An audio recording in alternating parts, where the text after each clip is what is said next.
The Lord. Everyone or people can assume that they know the pain you are going through, but no one can feel that pain directly. It is you only that feels the pain. It is you only who understand that disease that you have, how hurtful it is. It is only you who knows the pain of the wound that you have. People can see the wound, but they can't directly feel the wound, how painful it is. It is you only who feels the pain of that landlord who has inflicted pressure on you. It is you only who feels the pain of that poverty.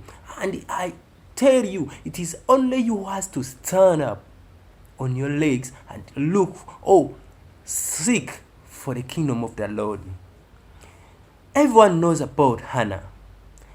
Hannah in 1 Samuel, Hannah had his husband, Elkanah. Elkanah has to add 2 wives. That was Anna and Peninnah. Anna wasn't giving birth. Anna was barren. Peninnah used to give birth freely, like any other person. You have problems, but some other people, it is a walkover. You don't have money, but people have a lot of money. You have a disease, but people have no diseases. You are looking for rent, people pay rent flexibly. That is how the world moves. Others it is easy, to you it is not easy. It is your pain. It is you who understand the pain. So here Hannah comes. Hannah wasn't giving birth, but Elkanah's other wife, Peninnah, used to give birth easily. So he used to mock Hannah, to abuse Hannah, that Hannah was barren. So that pain, Hannah had that pain on her heart. It was so painful for her. But Elkanah used to tell her wife, you don't get stressed. We shall have children. Elkanah was the husband of Hannah, but didn't understand the pain that Hannah had. So this is what I'm telling you. It is you who has to stand up. Let us see 1 Samuel. Let us see 1 Samuel 9, chapter 1, verse 9. And we see what Hannah was. So Hannah rose up after they had eaten in Shiloh, and after they had drunk. Now Eli, the priest, sat upon a seat by a doorpost of the temple of the Lord, and she was in the bitterness of soul, and prayed unto the Lord, and wept bitterly. Anna wept bitterly. Used to weep bitterly because she had pain on her heart. She had pain of not giving birth. Like any other people don't understand your barrenness, because for them they give birth. Because your husband has children from another woman, he does not understand the pain you have. So here comes Hannah. Hannah had a lot of pain because he used not to give birth. He wanted to have children. So he stood up in church. He went in a corner.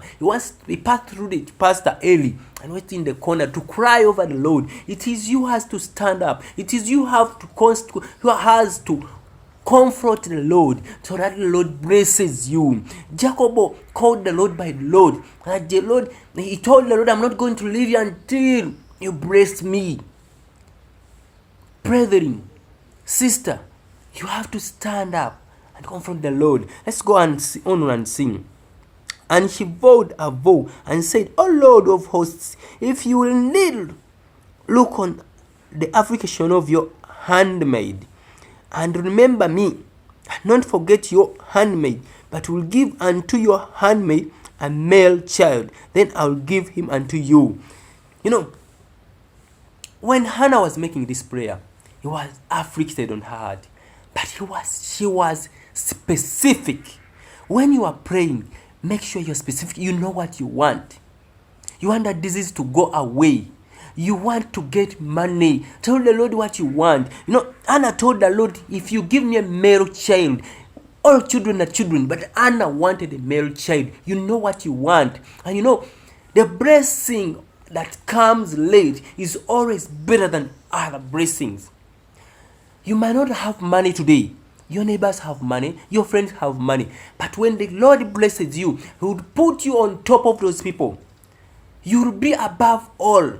You will lead all. It will be greater than all they have made in years. If the Lord gives you a child, the child would be better than all those people. If the Lord takes away that disease, that miracle will be greater. You will jubilate.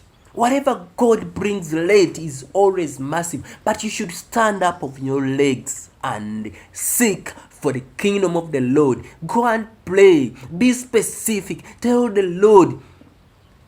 Go on your knees. Cry to the Lord. Don't give up until the Lord blesses you. When this Lord blesses you, it will be bigger. Let's continue and see what the Lord did to Hannah afterwards. Okay.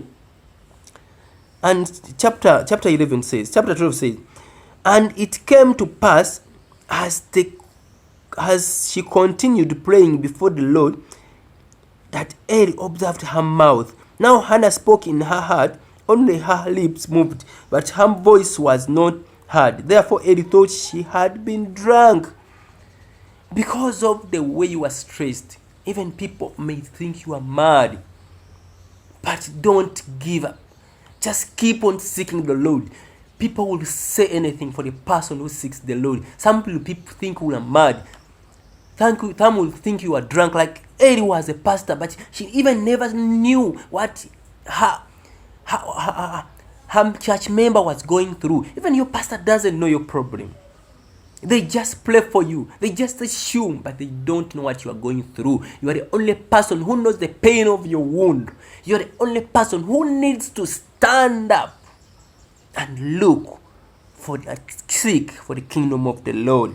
Now Hannah spoke in her heart, only her lips moved, but her voice was heard. Therefore he thought had been drunk. And Eli said unto her, how long would you be drunk? Put away your wine from you. And Hannah answered and said, no, my Lord, I am a woman of a sorrowful spirit.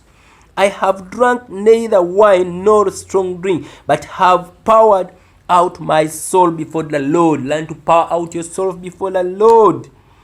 Count not your handmaid for a daughter of Belial, for out of and as of my complaint, I grief have been speaking. Eli answered, said, go in peace, and the God of Israel grant your petition that you have asked for. When Hannah left this place, God blessed her with a male child. And this child served God in greatness. He was a great child. He is remembered. So seek for the Lord and don't give up. The Lord will bless you. I work with insurance company of East Africa. Call me with those numbers.